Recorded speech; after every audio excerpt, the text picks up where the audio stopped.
Şah davul, çal papal, elde yavrum şanlı senedi.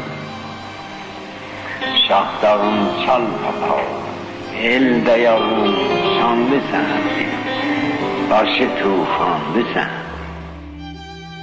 Ona göre də Şəhriyar fəramilli bir şairdir.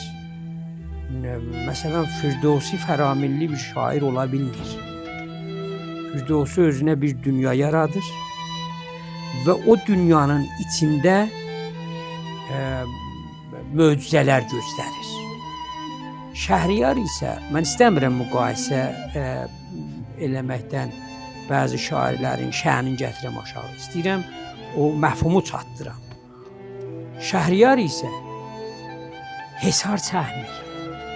O göylərə qalxır, dünyasını genişləndirir. Bütün xalqlarla dil tapa bilir. Çünki eyni halda ki şeir dili bilirsiniz ki beynəlxalq bir dildir. Necə ki rənglər beynəlxalq bir dildir. Şəhriyarın da şeiri beynəlxalq bir dildir. Amma eyni halda fəramilli olmaq, beynəlxalq dillərə malik olmaqdan əlavə beynəlxalq məfhumlara da malik olmaq lazım.